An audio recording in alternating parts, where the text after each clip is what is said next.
Hello everyone! Sean is here once again. I am changing my content for a while dahil sa nakakabahalang dahilan na nangyayari hindi lang sa ating bansa kundi sa buong mundo.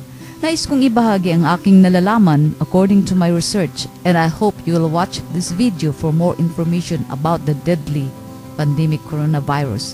This is my question. Hindi pa nawawala ang inyong pang-amoy? If so, delikado. Let's find out.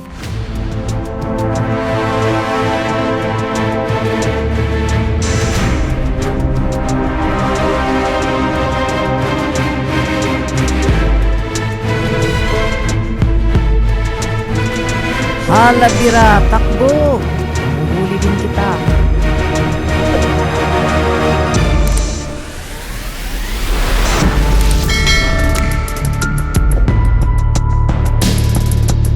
Many people are still unaware regarding the different symptoms of novel coronavirus until they experience high fever, persistent cough or shortness of breath. When a patient arrives on this level, this is already severe and it may be difficult to recover. COVID-19 ranges from mild disease with non-specific signs and symptoms of acute respiratory illness to severe pneumonia with respiratory failure and septic shock. Marami ang positibo ng COVID-19, ngunit hindi nila alam. The more na hindi nila alam na nakahawa na sila ng maraming tao. Kaya dito, I wish to share an important tips and additional sign whether a person is positive of the virus. Kung biglang nawawala ang iyong pang-amoy, then you may have a big problem. There have also been reports of asymptomatic infection with COVID-19, means there's no symptom at all, which is easy for the virus to spread, and this is dangerous and alarming because we never know if we are positive or not. Ang mas nakakatakot ay ang tinatawag na hidden carriers. Who are those hidden carriers of coronavirus? Now, let's answer the question. Ang biglaang pagkawala ng iyong pang-amoy ay nakakabahala because profound loss of smell is indeed a key sign of the virus. According to the UK expert, if anyone is experiencing a sudden loss of smell, may indicate to be a hidden carrier of coronavirus, even though there's no other symptom at all. We call this anosmia or hyposmia. In Tagalog ay walang pang-amoy. Other people believe that they are safe dahil wala naman silang naramdaman tulad ng lagnat, sore throat, ubo, at hirap sa paghinga. Experts said that many patients around the world like USA, Italy, South Korea, Iran, France, and many more countries who have tested positive for coronavirus experience only the symptom of loss of smell and loss of taste, and there was no commonly symptoms of high fever and coughing. The lack of other recognized symptoms of COVID-19 contributed the rapid spread of the disease worldwide. Kaya mag-iingat po tayong lahat at sumunod lamang sa alituntunin ng ating government. Love yourself, the country, and the world. Stay at home as much as you can because the enemy is outside your house, which is invisible. Medyo boring, but this is the only way to save ourselves. Mabuti na lang, ayan, nakapaglaba na ako, nakapagsampay na rin. There's a lot of things to do in your home.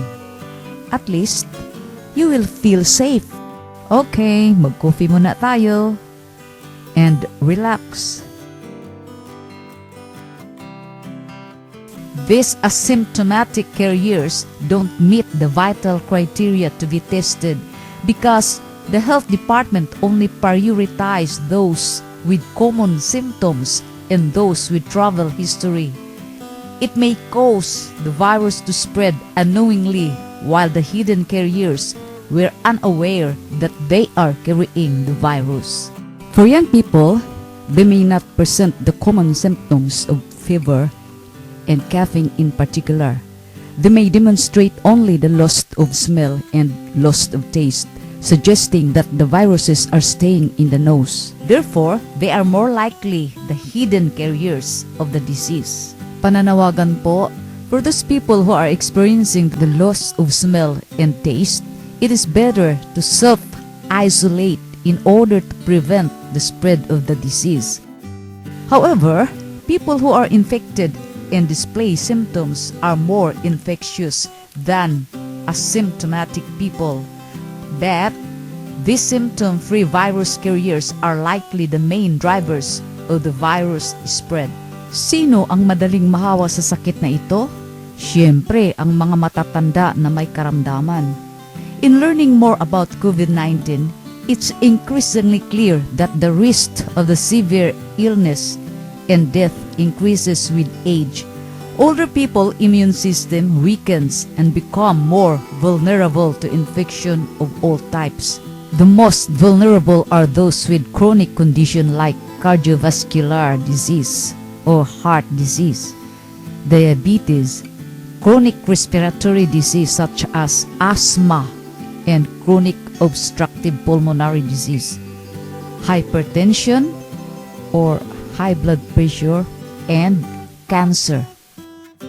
The partial COVID-19 death rate by pre-existing medical condition: cardiovascular disease 10.5%, diabetes 7.3%, chronic respiratory disease 6.3%, hypertension 6%, cancer 5.6%, no pre-existing condition 0.9%.